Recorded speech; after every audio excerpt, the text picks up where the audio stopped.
Tonight, the U.S. loses a warplane as the Allies keep up the assault on Libya, and Gaddafi remains defiant. We will win. We will be victorious in this historical battle.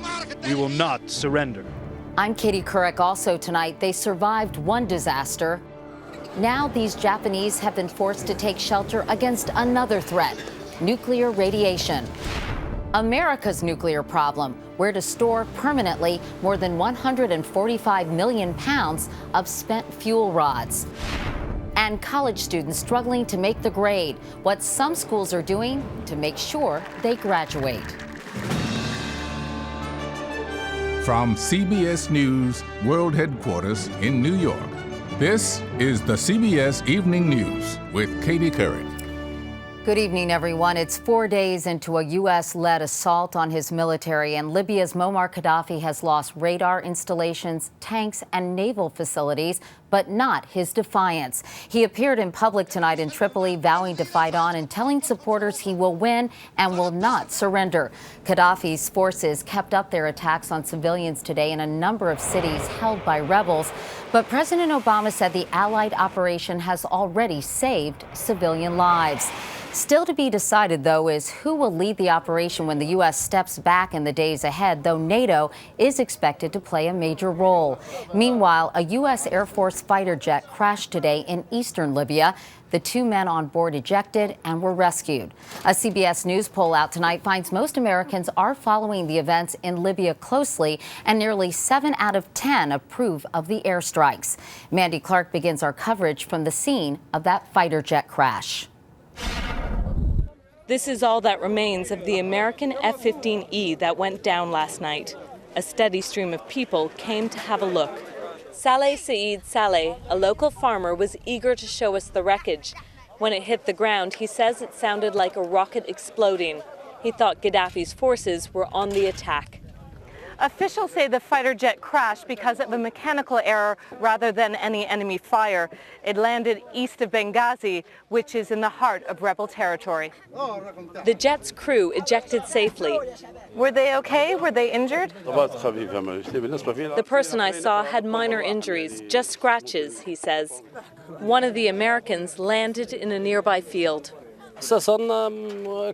We gave him food and juice. He was nervous at first, Sally says, but we took care of him and brought him to safety. A Marine Corps Osprey picked up the pilot, but somehow Libyans who were helping the American crew were mistaken as a threat. They say the rescue aircraft opened fire. Hamidati was shot. He said he was trying to help the second American when he was hit. We would have picked him up and brought him wherever he wanted, he says. His son was also injured and may lose his leg, but Ati still supports the Americans, along with most people here, who say they're simply grateful for the help fighting Gaddafi's army. The weapons officer was taken by Libyans to Benghazi, where he managed to establish phone contact with his headquarters. It's not clear how he got to Benghazi and into the hands of U.S. forces. Katie? Mandy, are the rebels saying they believe these airstrikes are really making a difference in the battle against Gaddafi forces? Yes, and they want to see more airstrikes on government forces because they believe the no-fly zone is simply not enough to stop Gaddafi's forces attacking the population. Mandy Clark. Mandy, thank you. As Allied attacks continued tonight, loud explosions were heard in Tripoli, along with the sound of Libyan anti-aircraft fire. Earlier, Mark Phillips was among reporters taken by the Libyan government to survey last night's damage. When it goes bang in the night in Libya, this is what it looks like the morning after. Much of a naval base in Tripoli harbor reduced to twisted, smoking wreckage. The Libyans said 6 bombs were dropped on what they insist was just a storage and repair facility. But at least 3 double-missile transporter vehicles were destroyed here, and a clutch of Soviet-era vintage rockets was stored in a corner. The rocket storage. It's just for repair. Not working. Not working. Just to repair rockets? Yeah, not working. Okay. It's not working. The Libyans allowed access to this devastation to complain that the UN mandate to protect civilians is being turned, they say, into a war against the Gaddafi regime. even targeting his navy. A navy the rebels say Gaddafi has used to shell towns they were holding. The regime is portraying itself as a victim of these attacks, but it's a gamble because they also show its weakness, that even Muammar Gaddafi is not as powerful as he claims to be, even within Libya. His forces, though, appeared to be carrying out more attacks despite their announced ceasefire. Watch what happens to this crowd, which the rebels say had gathered in Misurata. But at the naval base, the Libyans say they expected to be hit, which is why no one was here when the bombs fell. You were worried? Yeah. Okay, but when the ships were not hit? No. No. Yes. But just only this place. Yes. Maybe, I don't know, maybe tomorrow, after tomorrow, maybe the ship will target it. The airstrikes have now hit Gaddafi's air defenses, his air force, his army, and now his navy. And as control of the no-fly zone is tightened, Allied commanders say they'll attack his forces even more. Katie? And Mark, you've been speaking with Gaddafi loyalists in Tripoli. How nervous are they? There is a growing sense of anxiety. Even they will say so. We're now into the fourth night of these attacks. It's significant, I think, that he actually appeared on TV in person, in vision, the first time since these attacks began, perhaps to reassure his supporters. Mark Phillips in Tripoli tonight. Mark, thank you. Meanwhile, the wave of unrest continues throughout the Middle East. In Cairo today, it was the police protesting. They want higher pay. As they demonstrated outside the Interior Ministry, a fire broke out on the upper floors and a security official accused them of starting it. In Yemen's capital, protesters again demanded that the president step down. Today, he promised to leave at the end of the year, but they want him out now. When he does leave, the U.S. will lose a major ally in the fight against al-Qaeda. And in Syria, the governor of a southern province was fired today after security forces killed 7 anti-government protesters over the weekend. Meanwhile, in this country, there's been some confusion and a lot of debate about U.S. goals in Libya, some questioning whether we should even be there. More on that from Wyatt Andrews. After scores of cruise missile and bombing attacks, the president still calls the U.S. mission in Libya humanitarian, with the goal of stopping Gaddafi from attacking his own people. Not only was he carrying out murders of civilians, but he threatened more. That's also what the UN authorized, all necessary measures to protect Libyan civilians. However, the real goal in Libya is the downfall, death, or departure of Muammar Gaddafi. It's what the Europeans want, what most Arab countries want, and what the president wants. I also have stated that it is U.S. policy that Gaddafi needs to go. All of which means America is fighting in yet another Muslim country, but this time with the unusual support of most of the Arab world. The Arab public, for the first time, is open to American intervention. University of Maryland professor Shibli Telhami takes opinion polls in Arab countries. Because Gaddafi threatens and embarrasses most Arabs, Telhami calls this a one-of-a-kind moment for the president to build Arab goodwill. How important is success in Libya? Very important. Success in Libya is essential. And it does mean, in the end, seeing the Gaddafi regime change. Regime change in Libya is also important to the protest marchers on every Arab street. After peaceful protests took down 2 dictators, first in Tunisia, then in Egypt, Gaddafi changed tactics and made war on the crowds. Since then, shooting the protesters has been the rule. Government crackdowns have killed at least 7 protesters in Syria, 20 in Bahrain, and some 40 demonstrators in Yemen. Many fear that if Gaddafi survives and clings to power, his way wins. Because what will happen is that a lot of other governments may draw the same lessons as Gaddafi, which is shoot the people. But confronting Gaddafi also highlights what some see as a double standard. The U.S. is protecting the civilians in Libya, but not the protesters against allied regimes in Yemen and Bahrain. The U.S. is staying close to Yemen because the same regime that's killing protesters is keeping the lid on al-Qaeda. We consider al-Qaeda in the Arabian Peninsula, which is largely located in Yemen, to be perhaps the most dangerous Overall, the administration wants to be in front of the Arab awakening, and the quickest way there is through the showdown with Gaddafi. Wyatt Andrews, CBS News, Washington. Now to Japan. A UN expert says radiation continues to leak from those damaged nuclear reactors, but progress is being made. All 6 reactors are now hooked up to power lines, a step toward getting the cooling systems working once the electricity is turned on. The number of workers at the plant is now up to 1,000. Meanwhile, the official death toll from the earthquake and tsunami is approaching 10,000, with nearly 14,000 missing. More than 250,000 survivors have no homes or have been forced to leave them. From Japan tonight, here's Lucy Kraft. Cardboard houses, now home for thousands living on the floor of a sports arena outside Tokyo. All survived the tsunami and quake, only to be caught up in a radiation scare. This 5th grader says, "We escaped to my school, but when they said even that was not safe, we came here." Natives of Iwaki like to boast about its postcard scenery and mild climate. The now notorious Fukushima nuclear plant, only 30 miles away, has triggered a mass exodus.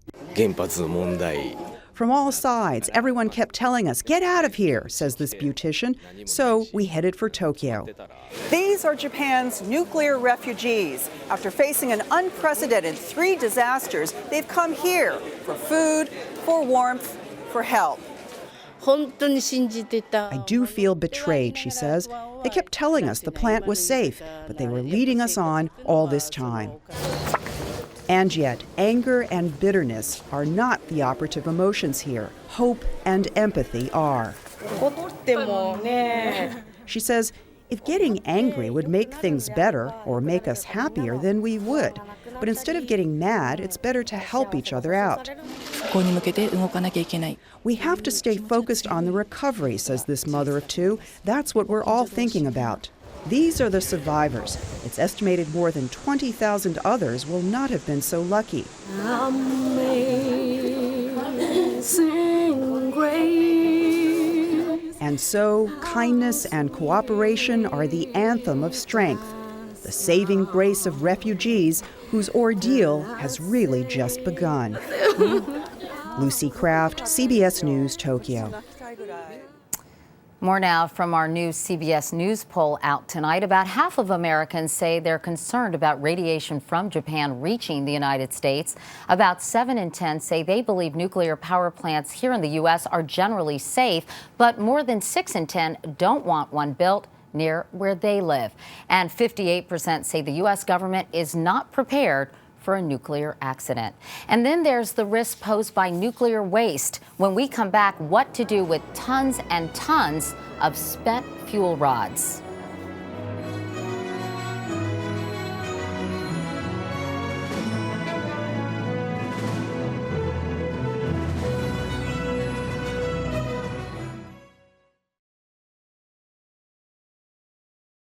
The crisis in Japan has renewed the debate over nuclear power in this country. Today, a federal appeals court heard arguments in a lawsuit over what to do with spent fuel rods. There are facilities in 35 states that store this type of radioactive waste. National correspondent Jim Axelrod has more.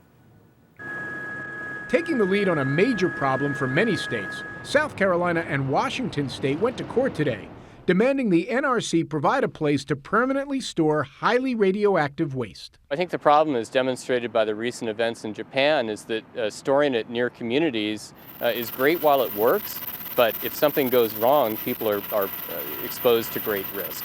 The storage tanks were never meant to be a permanent solution. The nation's oldest operating reactor, Oyster Creek in New Jersey, has stored some spent fuel for 41 years, 20 years longer than expected. The federal government has failed the American public by not dealing with spent nuclear fuel for decades. The next nuclear facility built in the United States should be a repository rather than more nuclear power plants that contribute more spent fuel to the waste that we've not been able to solve for decades. An estimated 66,000 metric tons of spent fuel are stored at 77 sites around the country. That's more than 145 million pounds. Picture this entire field covered in spent fuel rods, then piled 7 yards high. Currently, 2,000 metric tons are added each year. That crowds the tanks, making them less efficient at reducing radioactivity. Is people want all of the benefits of nuclear power, and they want to pretend that there's no safety risk. And of course, human beings are fallible. There's always a safety risk. Plans to make Yucca Mountain in Nevada a long-term storage site were scuttled by the Obama administration a year ago, after 20 years of planning, costing $14 billion. Right now, we're looking at a longer time frame for storage of spent fuel than we have in the past. But right now, we believe that that spent fuel certainly can be stored safely and securely with the existing system. The head of the NRC may not see a pressing problem, but the states now suing did not want to take that risk before Japan's disaster, and certainly don't want to now. Jim Axelrod, CBS News, New York. A big shot in the arm today for a planned medical school in Kalamazoo, Michigan. A group of anonymous donors has given $100 million to Western Michigan University to help open the school by 2014. In San Francisco, home run king Barry Bonds is on trial for perjury. His lawyer told the federal jury today that Bonds now admits using steroids during his baseball career. But he said Bonds didn't know it at the time, claiming his personal trainer told him he was taking flaxseed oil and arthritis cream. The prosecutor called that ridiculous. And coming up next, coaching college students to stay in the game.